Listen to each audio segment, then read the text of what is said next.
I mean, this really was an historic, flawlessly run campaign. Queen Latifah never endorses anyone. She came out and endorsed. She had every prominent celebrity voice. She had the Taylor Swifties, she had the Swifties, she had the Beehive. Like, you could not have run a better campaign in that short period of time. And I think that's still true. So I'm sure none of you would be surprised to find out that Joy Reid, number one, completely lost her mind, and number two, said some really dumb and ridiculous things in reaction to Trump winning. But with that said, I do find it to be so funny that these people never learn from their mistakes. And that really is one of the most important things in life. You're going to take losses, but how do you adapt? How do you change to make sure that never happens again? Well, these people continue to be walking into that same exact wall. And what am I talking about? We'll show you that here today. But first, folks, please do us a big favor by hitting that subscribe button down below. If you are new to the channel, we are just getting started. The election is over. It's gone the way we want. And now it's going to be a great 4-year ride together. So make sure you're locked in. Hit that red button. Best way to support the work and ensure that we can keep bringing you these videos. And with that said, take a listen to Joy Reid's live reaction. This is going to go down in the history books as Donald Trump won the election. It's a state that I think Democrats definitely were reaching for. There was a lot of work to try to turn out the college campuses, which were really thick and really packed, and try to turn out the suburbs. And I think there was a lot of hope because of just the insanity, can we say fairly, of the person who's running for governor in that state, and a thought that, defeating him would also carry Harris in. But in the end, if they didn't make their numbers and essentially exceed the numbers that Joe Biden had in the suburbs, and I think we have to be blunt about why. Black voters came through for Kamala Harris. White women voters did not. That is what it appears happened in that state, is that if you can't flip enough white women, and we've talked about this on this set numerous times, is that you have a state where you've got a 6-week abortion or a 12-week abortion. I think theirs might be 12 weeks. Yep. But it's a state where women lost their reproductive rights, where there was a very heavy push to get women to focus on not putting in place, re-electing, putting back into the White House the person who was responsible for taking those rights away and restoring. It's funny, first of all, how it's just a blatant admission that their whole campaign was about abortion, economy, the issues that really matter to suburban, married, mostly women. Keep that in mind. These are already people with kids. OK, women 20 to 30 probably care the most about abortion. How dare they try to pay their bills? But it's about to get worse. Oh, by the way, white women. Now there's always a new bad guy. It was the men. It's white women now. At what point do you start to blame yourself? I don't know. But let's find out. But that message obviously was not enough to get enough white women to vote for Vice President Harris, a fellow woman. This will be the second opportunity that white women in this country have to change the way that they interact with the patriarchy. And, God bless Shannon Watts, who has tried to have that conversation. But if people aren't receptive to it, and if people vote more party line or more on race than on gender and on protecting their gender, there's really not much more that you can do but tell people what the risks are and leave it to them to do the right thing. So I guess the patriarchy just always stays undefeated, It could never possibly be because you guys are putting up really bad candidates. And by the way, that exact rhetoric is the reason you are losing. Right? Trying to make the election about identity politics. It turns out not enough people in this country are fans of that for you guys to win elections. You should have learned this lesson in 2016, by the way. When you went around screaming, women need to vote for Hillary because she's a woman. Enough women in this country clearly rejected that by the numbers. And by the way, a lot of men were very turned off by that to the point to where she lost. And again, what was I saying in the beginning? They never learn from their mistakes because instead of internalizing that, instead of doing a thorough breakdown and saying, okay, maybe we need to drop this identity politics stuff, the second they lose, who do they blame? Do they blame themselves? Because MSNBC was an arm of the Kamala campaign this entire time. Do they blame themselves? No. Do they blame Kamala Harris? Maybe for being a bad candidate or having bad messaging or whatever? No. Do they blame the economy? No. The patriarchy, guys.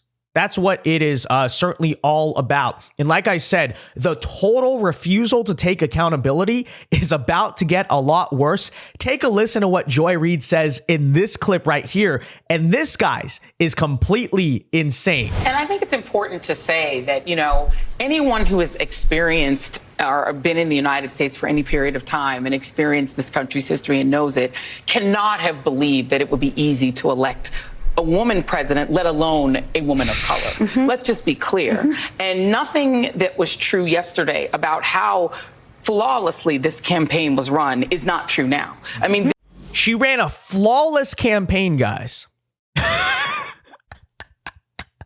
You know, it's like everything else it was just the voters' fault.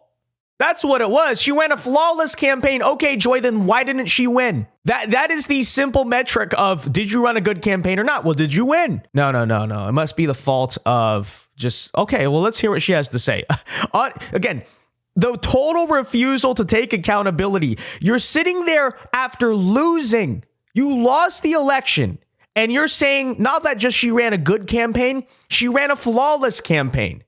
So whose fault is it, Joy, that she's not president right now? Is it Russia? Russia? Is it the patriarchy?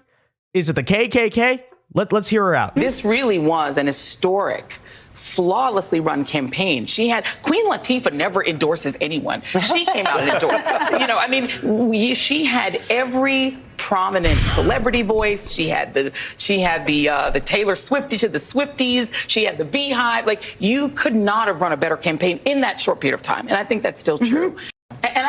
She really just said that. Wait, hold on. We need to listen to this again. I want everyone to truly digest the stupidity that came out of Joy Reid's mouth right there. Hold on. Flawlessly this campaign was run is not true now. I mean, this really was an historic, flawlessly run campaign. Queen Latifah never endorses anyone. She came out and endorsed. Again, this is why these people are destined to keep on losing. Her justification for why Kamala Harris ran a flawless campaign, because Queen Latifah endorsed her, guys. I mean, how could you do better? How could you possibly run a better campaign than that if you got Queen Latifah? What?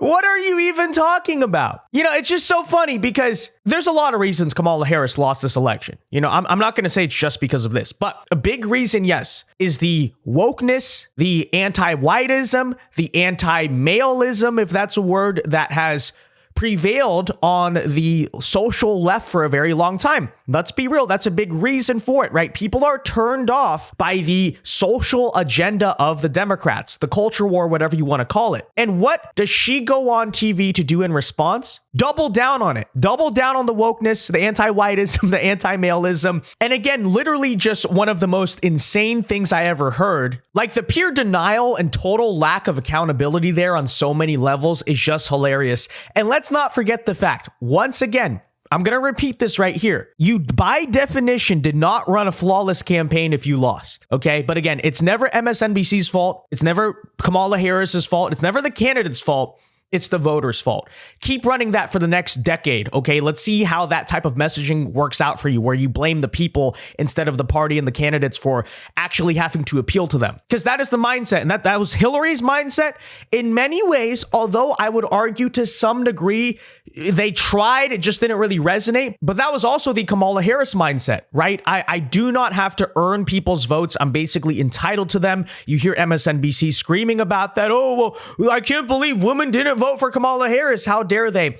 But it just gets so much dumber. Okay, she's just completely crashing out, because take a listen also on election night. This was earlier in the show, by the way, where she refers to Florida as an extreme fascist state. Not joking about that. Take a listen. It's a pure Project 2025 in miniature in Florida. And that kind of extreme, sort of extremist, right-wing, fascist type government in Florida, does that make it a more attractive place? Florida is a Nazi state. The Gestapo are running around this state right now as we speak, okay? They're about to knock on people's doors. Have you been to Disney? Have you been to Miami Beach lately? I don't, like, wherever, Clearwater? You walk, is that what you see, a fascist state? Really? Joy Reid probably is going to take a vacation there in the next few years. I mean, let's be real. Like, what is going on? Okay. But yeah, these people just so ridiculous. And really, that's the best part of it all, is because you can see in their reaction, they're not going to learn the lessons of 2016 or 2024, okay? Or even 2020, really, because you can see it already. These are the most stubborn people to ever exist. They are not going to learn the right lessons from 2016 or 2024. And so going into 2028 and beyond, what does that mean? We are gonna keep winning, because here's the truth. You know, the Democrats, maybe not now because they've just lost so much trust, but there's still an angle to where they can win back that old coalition, right? The working class, union people, etc. If they dropped all this crazy divisive social nonsense and the identity politics and focused on being that old school pro-labor, pro-worker sort of unifying party that was moderate on social issues. That's the truth. That's something I say as a Republican, right? The old school Democrat economic agenda on healthcare and things like that is probably actually, like, if they ran it correctly, more popular with the American public than the GOP one. And that's just like the honest truth, right? Like, I tend to agree more so with the Republican economic agenda, etc. But, you know, that's just, it's real, right? But where they lose the country is rhetoric like this. It's a big, like what Joy Reid is saying right now, a big reason why they lost. And again, instead of internalizing that, they're just going straight back to the same old tired nonsense. That's fine. That's fine. Because on some level, it would be better for our overall politics if the Democrat side stopped being insane and crazy. But on the flip side, you know what? That means we're going to keep winning, because it turns out, as you saw on Tuesday night, the majority of this country is actually kind of normal. You know, they don't want idiots running the circus. It is what it is. That said, folks, do us a big favor. Be sure to hit that like button, subscribe if you are new. Let us know what you thought of Joy Reid's reaction to election night. And until next time, God bless and peace.